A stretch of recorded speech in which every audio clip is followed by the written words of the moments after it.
From the Song of Moses to the songs in Revelation, what do the songs in the Bible tell us about God to help us with our lives every day?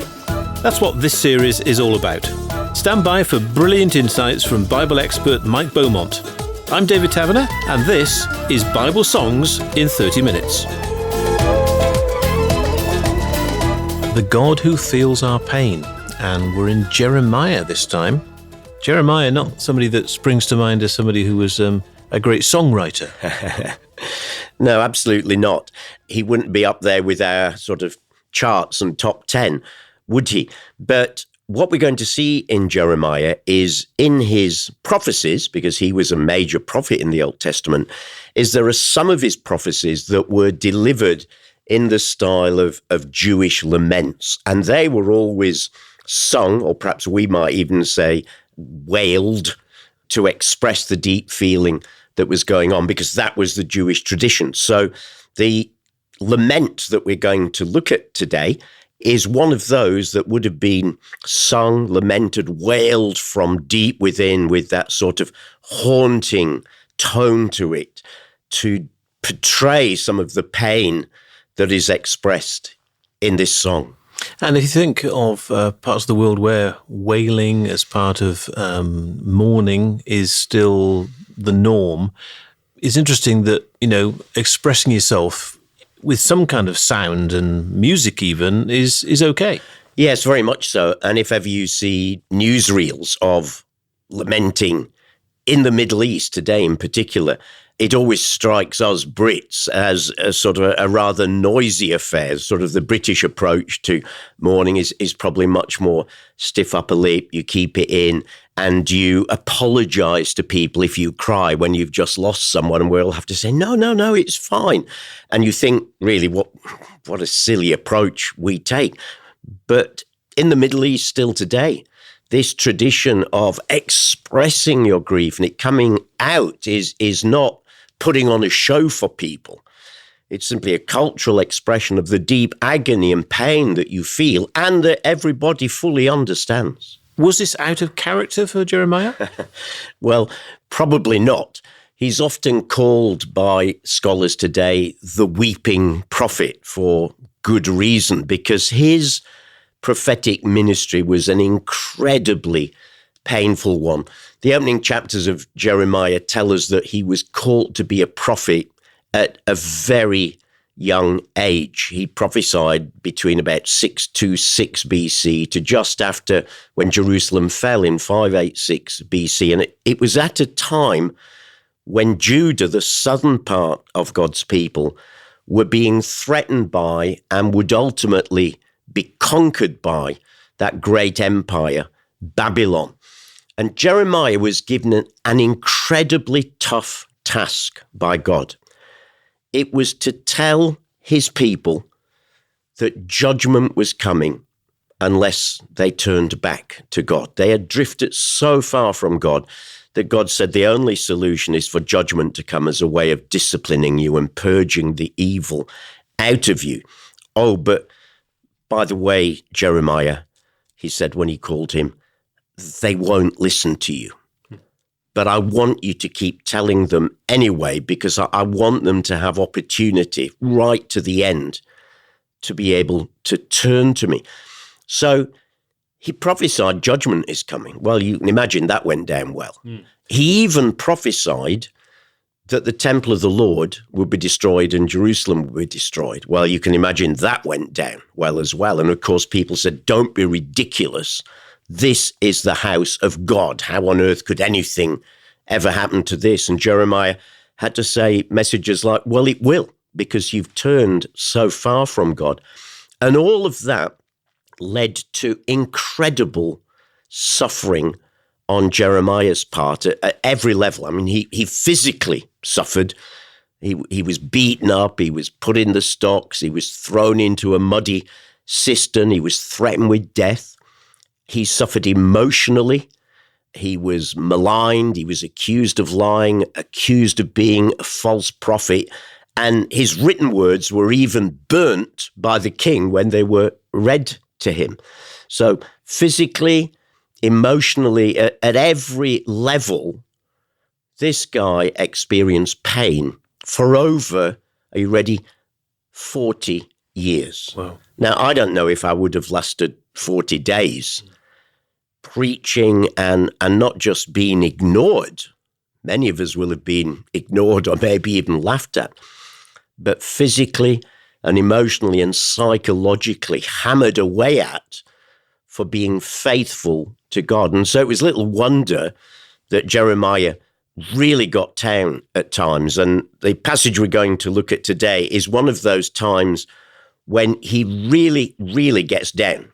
And his book contains 6 laments, 6 complaints to God about where God has got him to when he just can't, well, when he feels like he can't carry on any longer. So as well as this sort of external pressure, internally, he must have been in turmoil because he knew he had a message to pass on, and that was eating away at him, if you like. And that internal pressure, I think, was all the greater because not only did he know he had a message to pass on, he knew the reality of what was coming. God had shown him.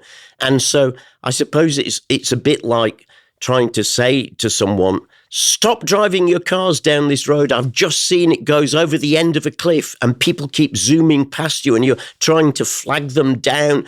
And the pain of seeing people rush towards disaster.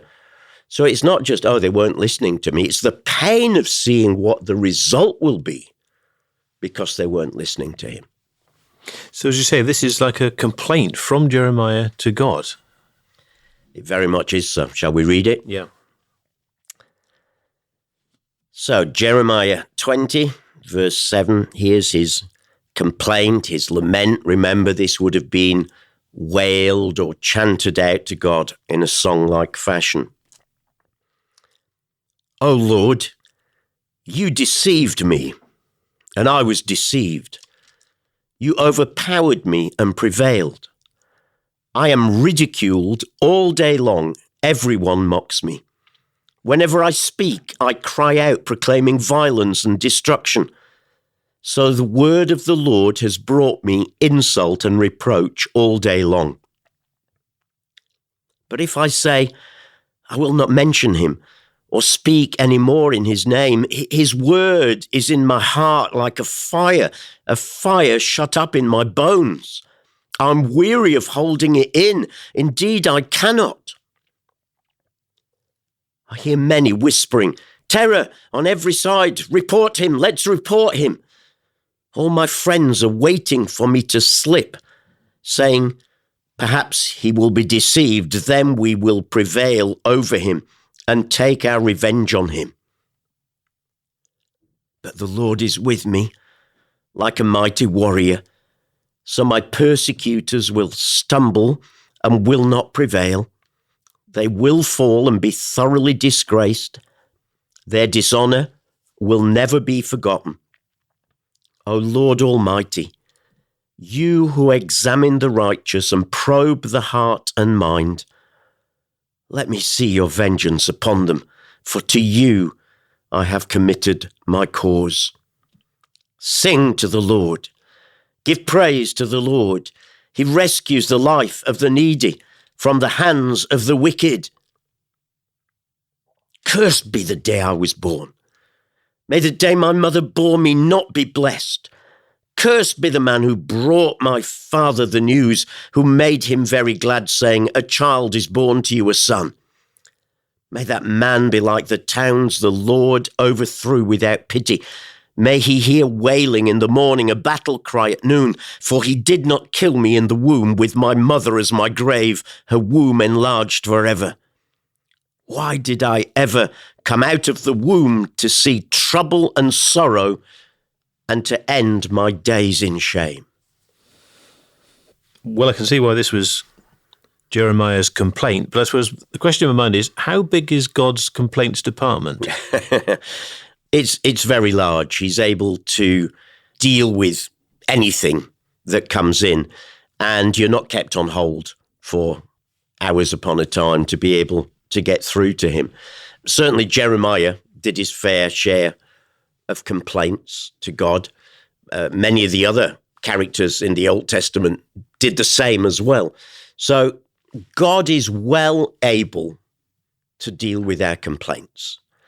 Of course, if we bring them, we need to be ready to get an answer from him as well. The interesting thing is in this complaint, you can hear a bit of going backwards and forwards because Jeremiah pours out his heart and then suddenly it's as if he's hearing something from God and there's a change in stance and some faith arises, but then despair overtakes him again. So this complaints department definitely makes for going backwards and forwards in communication between the two. But, one of the big things about the Christian God and the God of the Old Testament is that he is not what is technically called impassive. That was a term that philosophers used, goes back way, way into ancient Greek times, that God is impassive. He is so awesome, so perfect. He is utterly unmoved by what goes on down here on earth. He is unfeeling, if you like, impassive, unable to be moved. Now, that is not the picture of God we get in the Bible. He's not sitting in his office in heaven saying, yes, put your complaints over there, please, filing them away, and he never gets to them. God is intimately involved with his world and with his people and with what goes on in his people. And if ever we doubted that God shared in our pain and understands what pain is, then of course we only have to go to the New Testament, where we see that he experienced the pain of losing his own son on the cross as he gave his own son to pay the price for our sins. So God understands pain. He is not troubled when we bring our pain to him. And as we've seen in many of the Psalms in this series, getting it all out there before him, being honest, but also then being ready to listen. Well, Jeremiah certainly gets it all out there. I mean, at the very beginning, where he accuses God of deceiving him. Now, I don't think God's got a reputation for deception, has he? That's very powerful, isn't it? Oh, God, you have deceived me. Wow. This is a bit strong language to God, isn't it? But I think it reflects the strength of the relationship between Jeremiah and God, that he could honestly express his deepest feelings. Now, remember, we've said many times in this series, you don't have to hide things. God knows it anyway. So here he gets it out. God, you have deceived me. You tricked me. Actually, the accusation is even stronger in the Hebrew than it is in the English, because the Hebrew word here can also mean seduced. Lord, you seduced me. You tricked me. You sweet-talked me into becoming a prophet through false promises. And the reality turned out to be very, very different. Now, actually, he's doing what many of us do in tough times, sort of rewriting history a little bit, because at the beginning, when God had called him to be a prophet, he'd also warned him that there would be troubles, and it promised him that he'd make him like an iron wall to be able to resist some of the things that came back against him. So, he's probably slightly rewriting history like we often do. We remember the bits we want to do. And surely God had called him while he was still young. In fact, he was that young. He'd said to God, don't call me. How can I be a prophet, Lord? I'm only a youth. But he picked out the bits he'd chosen to remember. And here is very blunt with God. God, you sweet-talk me into becoming a prophet. And it's turned out very, very different to what I expected. And frankly, I've had enough, because all that happens whenever I speak on your behalf is I get into trouble for it. In verse 8 there, whenever I speak, I cry out, proclaiming violence and destruction. So the word of the Lord has brought me insult and reproach all day long. And he's hit the wall. That's it. I can't take any more. I'm sure many of our listeners will have come to that point in life, maybe about a whole host of different things where you think, I just can't take any more, God. And at that point, Jeremiah is showing us here, it's okay to bring that to God and to be honest with him. Many of us can empathise with Jeremiah's thoughts there, that it didn't quite work out as we thought it was going to work out. Yeah, in fact, that sums up life for most of us, doesn't it? We get our own plans, or maybe even we feel God spoke to us, perhaps through a scripture or a prophetic word, and we think it's going to happen like this. And as we move ahead, it doesn't happen like that, because life goes pear-shaped at times and things happen and people interfere. Now, God is God and still has a way of getting the end result. But it often doesn't work out like we thought it should. God, of course, is never caught out. He's never surprised by anything. God knows what's going to happen and always has a plan A, B, C, D, right through to Z to still get us to where he wants us to be. So it's important when things don't work out as we thought they should have done, or even as we felt God promised they would, to go back to him, to be honest, to bring our disappointment, our anger, our fear, whatever it might be. Be honest, bring it to God today. Don't hide it. But also be ready to listen, because God may have a little bit of redirecting you to do through what you've now faced. Have you heard the funny story of the son who was complaining to his mother that he didn't want to go to church? He was just fed up going to church and said to her, I don't want to go to church anymore. And she said, well, you've got to go to church. And he said, why? She said, well, you're the vicar. Yeah, many vicars and many ministers feel like that, I'm sure. So you said that he's taking on a journey in his mind, in his understanding of what's going on here in this passage. Very much so, because this song starts out with his complaint there that we've just read. But the interesting thing is, the minute he gets his complaint out, it's all out there on the table.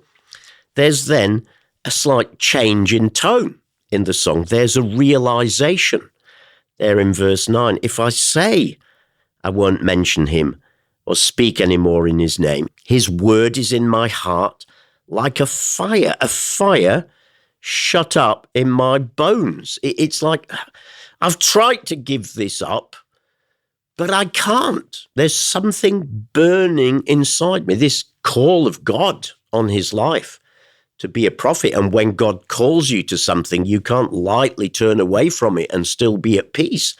And so every time he said, that's it, I've had enough. I've been down enough pits, in enough stocks, had enough abuse. I'm calling it a day. And the minute he does that, there's this fire burns inside him again of this call of God to be a prophet. And I tried to stop, but I just can't, even to the point of almost being weary of holding it in. And in verse 10, he says that despite people's ongoing attacks and accusations, he knows deep down, despite everything in verse 11, but the Lord is with me like a mighty warrior. It's like having got it all out and all this frustration and anger and everything else. It's like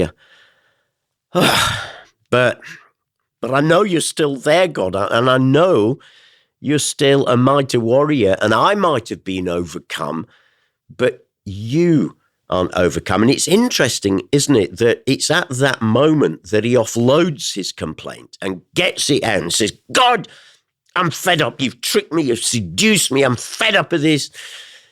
Yeah, I can't stop doing it, can I? Why? Because I know that you're there. And it's as if, having got it all out before God, he's suddenly free to rise in faith again, which is why he ends up praising God like he does there in the middle. Sing to the Lord, give praise to the Lord. He rescues the life of the needy from the hands of the wicked. So there's this outburst of praise. He's broken through. And yet what he's going through is so painful that he sinks again. Now, I'm sure many listeners will be able to identify with this when they've been in a hard time, when they've been in a place of despair, depression, and they've felt they made a breakthrough, got hold of God, then all of a sudden it feels like water's gone through their fingers. And that's exactly what happens here with Jeremiah. There's a process going on. In other words, it's not just a momentary, oh, I've prayed, got it out, that's it, fixed. Well, that does happen sometimes, but sometimes there's process, and that's what's happening here. Do you understand that tension where there's a calling on your life? Absolutely. And I think anyone who's experienced any call on their life will have hit a point where they say either, I wonder if this was a real call because things aren't working out right, or I'm angry with God because it's worked out differently. I would doubt if there's any person who's ever been called to serve God in some particular way, whether that is like as a full-time Christian worker, pastor, priest, vicar, worship leader, head of a Christian charity, or someone who serves in the church in some lay capacity and who's faithfully given themselves. I'd be very surprised if all of us haven't hit a point of saying, that's it, I've had enough. I think it's a very human thing. And of course, we have to remember we're in a spiritual battle. The battle that we're fighting, Paul tells us, isn't against flesh and blood, but it's against principalities and powers. So behind people and things and isms and blocks and rejection, the devil is also at work, rubbing his hands every time one of these things happens. So there is a spiritual battle going on. But I absolutely understand when people hit points like this. I've hit points like this in my decades of serving in full-time Christian ministry. I think every Christian who walks with Jesus will face it at some point or other. But the issue then is, what do we do? Are we going to walk away from the call? And I have met people who've done that, who were hurt, disappointed, whatever it might be, and who felt they just couldn't carry on. Often, by the way, it's people who were isolated, who didn't have, a small handful of friends around them to support them and be with them and encourage them. And often when we're isolated, the devil gets in and has a lovely way of getting us down. But, if I'd say even now, if you know there has been a call of God on your life and you've turned away from it, you've run from it, and there were understandable reasons at the time, well, I wonder if today God's saying to you, it's time to stop running and it's time to come back. And you can come to God like Jeremiah did with all your complaints and everything else. But I wonder if for someone today, there's still a fire burning in the heart, even as we're talking together, David, that's saying to them, this is not where you're meant to be, is it? You know there's a call of God on your life. And it's time to stop and turn around and go back to pick up that call and to not let the devil have the upper hand. And so when Jeremiah says, sing to the Lord, give praise to the Lord, that's being sung out of the pain. It's interesting because he's not fully come through it yet, has it? This is a faith declaration. This is not him, whoa, here we are, right on top again. He's taken a couple of steps up without a doubt. And in faith, he's declared it, but he's not through it. How do we know? Because of what goes on in the next bit of his song. He moves from complaint to this realization and praise to, oh, hello, he's sunk back into despair again. And my goodness, this time in verse 14, it seems even deeper despair than at the beginning of the song. He's at a low point. Absolutely. This cursed be the day that I was born. Why was I ever born? I wonder if some of us have ever thought that. Why was I ever born? I would have been better if I died in my mother's womb, he's saying. Now, you are really low when you hit that point, aren't you? And thinking why was I born? There's no point carrying on with life. And again, he gets this out before God, but it's really important for us to remember when we hit those low points, the Lord is with me, Jeremiah said. And even in the low points, the Lord is still with me. He's there, feeling that pain, there with us, understanding, able to help us get through. One of my favorite verses in the New Testament is when Paul was struggling with his thorn in the flesh. And we really don't know what that was. Lots of suggestions have been made, but the short answer is we don't know. But it was something ongoing that got him down, and he kept bringing to God and couldn't get rid of it somehow or other. And God says these powerful words to him, "My grace is sufficient for you, for my power is made perfect in weakness," in 2 Corinthians 12. And that's what Jeremiah was experiencing here. He knew that God was with him. God had felt his pain. Verse 11 is very clear, "But the Lord is with me." And even though he sinks deep again at this point, he knows that the Lord is with him. And that's so important when we go through times of darkness and despair and depression like Jeremiah was going through here, to keep hold of this truth that God is with me. God is walking through this with me. Even though I walk through valleys as dark as death, I will not fear, for you are with me. We read in Psalm 23 in an earlier episode.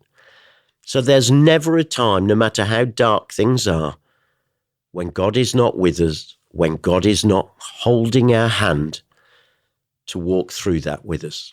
I'd like to talk about that a little bit more with you, because this can be, of course, a very real situation for people.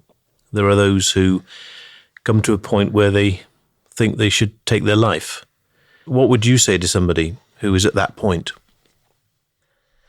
Well, I think the important thing is never to say glib things, but to sit with people in their pain. It's interesting, if you look at the book of Job, Job's friends came and they wanted to fix him.